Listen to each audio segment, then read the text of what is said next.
خاتون جنت بیٹھ کر کے روٹیاں بنا رہی ہے، پسینے سے بدن شرابور ہے۔ میرے نبی نے بیٹی کو دیکھا، ہاتھ پکڑ کے کہا تھا فاطمہ شہزادی کا جی بابا، کب تم اندر چلی جاؤ، اب تک کچھ روٹیاں رہ گئی ہیں۔ کہا بیٹی میں یہ روٹی بنا دیتا ہوں، آپ اندر چلی جاؤ۔ جس نبی نے بیٹی کے پسینے کو گوارا نہیں کیا، گرمی جو برداشت نہ کر پایا، اس نبی نے کہا تھا بیٹی اندر چلی جاؤ۔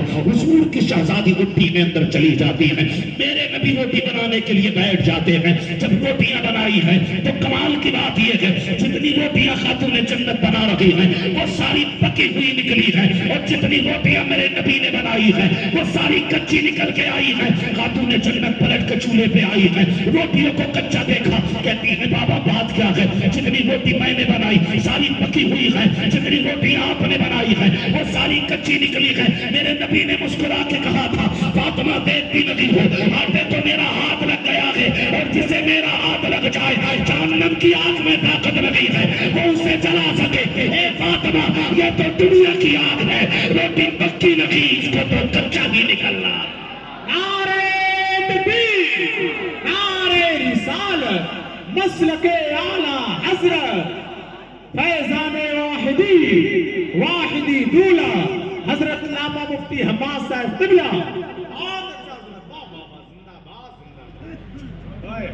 رشتے کرتے ہیں ان سے، ساروں کے خواب ہمارے یہ ہیں کہ ہمیں حضور کے ہاتھ سے حوض کوثر کا جام پینا ہے۔ مجھے بتاؤ، جو ہاتھ جو منہ حضور کے دشمنوں سے گفتگو میں ملوث رہا ہوگا، کس منہ سے مصطفیٰ کا سامنا کریں گے؟ کس منہ سے مصطفیٰ کا سامنا کریں گے؟ حضور کی بیٹی کی قبر پہ بلڈوزر چلانے والے ہم سے سمجھوتے کی بات کرتے، ہم سے سمجھوتے کی بات کرتے۔ ایک باپ نے فون کیا، رونے لگ گیا، اس نے کہا مولانا تو تقریریں کرتا، تجھے تو کوئی وظیفہ آتا ہوگا، داماد بیٹی کو بلا کے لے جائے۔ میں نے پوچھا کیا ہوا؟ اس کی یہ بات کہتے کہتے ہچکی بند گئی۔ اس نے کہا 2 بار 50,000 بیٹی کو دے چکا ہوں، سسرال والوں نے تیسری بار نکال دیا ہے، 1 لاکھ لے کے آنا ورنہ مت آنا۔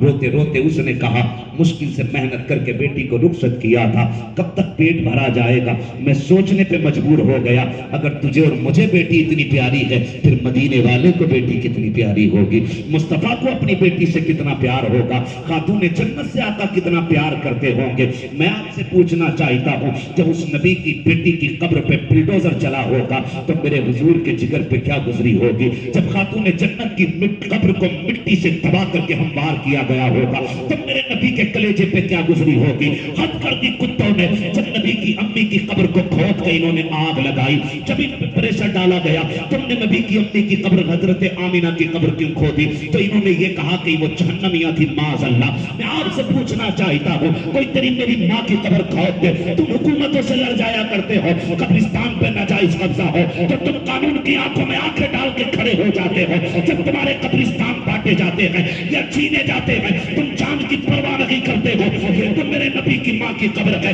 آگ لگانے والوں نے جب آگ لگائی، ان سے جب یہ کہا گیا تھا کہ تم نے آگ کیوں لگائی تو ان کتوں نے کہا تھا وہ جہنمیاں تھی معاذ اللہ، اس لیے ہم نے قبر کھود کے آگ لگا دی۔ مجھے بتاؤ تو صحیح، واقعہ سنانا مقصد نہیں ہے۔ ایک دن میرے نبی پورا ڈالنے والے کے مکان کی دیوار سے ٹیک لگا لے تو جبریل آ کے کہتے ہیں محبوب جائیے کلمہ پڑھا دیجیے۔ میرے نبی نے کہا تھا جبریل یہ تو بہت بڑی دشمن ہے میری، یہ میرا کلمہ کیسے پڑھے گی؟ کہا رب نے دل بدل دیا ہے۔ کہا جبریل اتنی جلدی کیسے؟ کہا محبوب جب تیری کمر اس کے مکان کی دیوار سے لگی، رب نے فیصلہ کر دیا اے محبوب جس کے مکان سے تیری کمر لگ جائے اس میں رہنے والے کو جہنم میں نہیں ڈالا جائے گا۔ اگر کمر لگنے والا جنتی ہو سکتا ہے تو پیٹ میں رکھنے والی ماں جنتی کیوں نہیں ہو سکتی؟ حد کر دی ہم نے، بہت اچھا۔ او بھائی ہمارا ایک اعلان ہے، جو نبی کا نہیں وہ ہمارا ہی، وہ ہمارا۔ ڈر کس بات کا ہے؟ کس بات کا ڈر ہے؟ دین لچک والا لے کے بیٹھے ہو تو بیٹھے رہو، ہمیں کسی سلے کلی کی کوئی ضرورت نہیں ہے، ہمیں تو ایک چاہیے، نبی کے دین کا شیر چاہیے۔ جو نبی کا نہیں وہ ہمارا، وہ ہمارا، وہ ہمارا۔ جو نہیں بول رہے کیا دعوتیں کھا بیٹھے؟ یا یہ مسئلہ ہے کہ نہیں بیٹی ہے جانا تو پڑے گا؟ اس لیے نہیں بول رہے. بھائی ایمان بچا لو, ایمان بچا لو, بڑی بات ہے. گناہ بھی اگر قبر میں پہنچے, ایک میں کیا میرے عیسیاں کی حقیقت کتنی, مجھ سے 100 لاکھ کو کافی ہے اشارہ سے. اگر ایمان بچا لو, ایمان بچا لو. کسی بد مذہب سے نہ بیٹی لینی ہے نہ بیٹی دینی. یہ بھی بڑا مسئلہ ہو گیا ہماری قوم کے اندر. تو وہ سوشل میڈیا پہ بیٹھ کے دین سکھا رہا ہے. سوشل میڈیا پہ کہہ رہا نہیں مولویوں کے جھگڑے, مولویوں کے جھگڑے نہیں. یہ جو فرقہ ہے کہ میری امت میں 73 فرقے ہوں گے, کلہم فی النار الا واحدہ, سارے جہنم میں جائیں گے ایک فرقے کے علاوہ. صحابہ نے کہا تھا وہ کون سا ہوگا؟ فرمایا ما انا علیہ واصحابی, وہ ہوگا جو میرے اور میرے صحابہ کے طریقے پر ہوگا, جو حضور اور حضور کے صحابہ کے طریقے پر ہوگا وہی جنتی ہوتا. اور خدا کا شکر ہے یہ اہل سنت وہی جماعت ہے جو حضور کے صحابہ کے طریقے پر ہے. سبحان اللہ, بے شک حضور کے صحابہ کے طریقے پر ہے. دین بڑا کچا ہو گیا لوگوں میں. کیوں جانتے ہیں؟ کیونکہ ہم نے کبھی مدرسے میں وقت نہیں گزارا. سچ بات یہ ہے نا, میں کہتا ہوں یار ہر اسٹیٹ میں جانا ہوتا ہے, بہار, بنگال, اڑیسہ, کہاں تک جانا ہے تو سب میں جانا ہوتا ہے. لیکن جب کسی سے گفتگو کرو نا اسکول والے سے بھی, تو اس کی باتیں بتا دیتی ہیں کہ اس نے مدرسے کی دال کھائی ہے.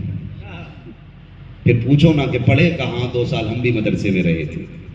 یہ حضور کے گھر کی برکتیں, جسے اس کی ہوا لگ جاتی ہے نا وہ مرتے دم تک اثر رکھتی ہے.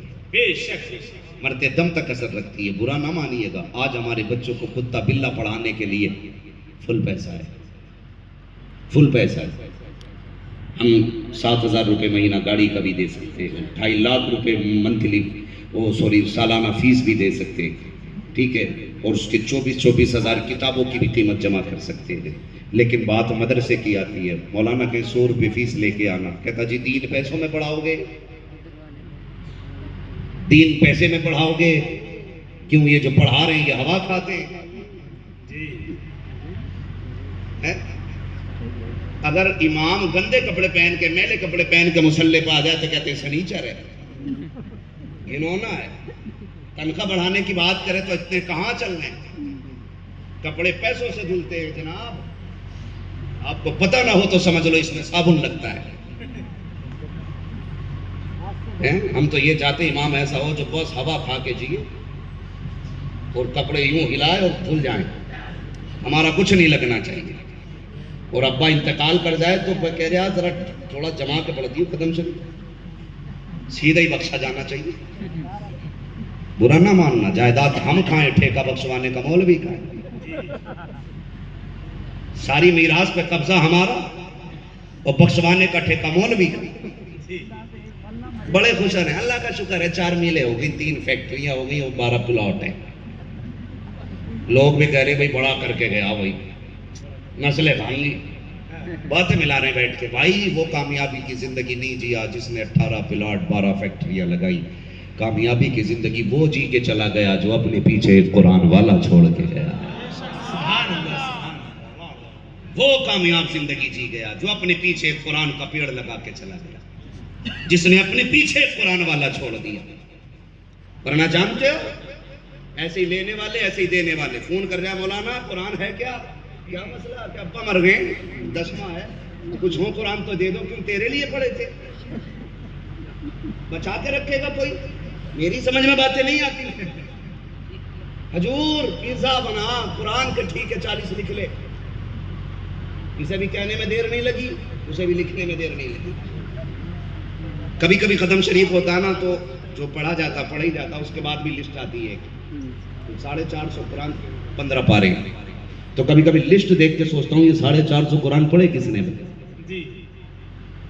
سمجھو ذرا میری بات. میں نے پہلے ہی کہہ دیا ہے, میں آئینہ ہوں دکھاؤں گا داؤ سے دیکھے, جسے خراب لگے سامنے سے ہٹ جائے.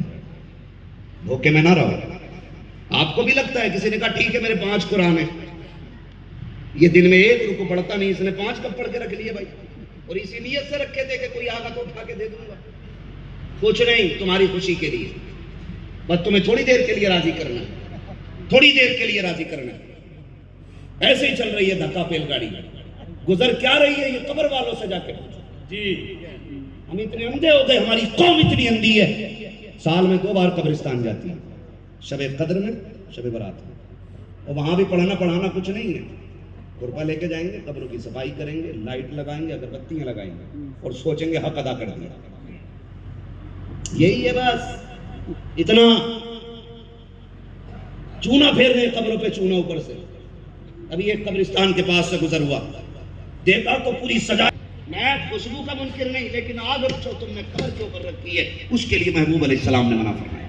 جی اندھے ہو گئے، چونا پھیر کے کہہ رہے پورا دن قبرستان میں لگ گیا مولانا، تجھے پتا ہے جہاں جہاں تیرا پیر پڑا وہاں قبر نہیں تھی؟ جانتا کتنا بڑا گناہ ہے؟ فرمایا گیا اگر ایک طرف قبر ہو اور دوسری طرف آگ ہو، اور پھر گزر کے جانا، یا تو قبر سے جانا یا آگ سے جانا۔ فرمایا گیا اگر بندے کو پتہ چل جائے قبر پہ پیر رکھنے کا عذاب کتنا سخت ہے تو آگ پہ چلنا گوارا کرے گا، قبر پہ پیر رکھنا گوارا نہیں کرے گا۔ اتنا سخت عذاب ہے، ساری قبریں رول ڈالی، ابا کی اونچی کرنے کے چکر میں کروٹ والے کی گہری کر دیا۔ برا نہ مانیے، یہ سچائی ہے ہماری۔ یہ کیوں ہے؟ تعلیم کی کمی۔ جی تعلیم کی کمی، چندہ ہو رہا کیونکہ قبرستان میں روشنی کرنی ہے۔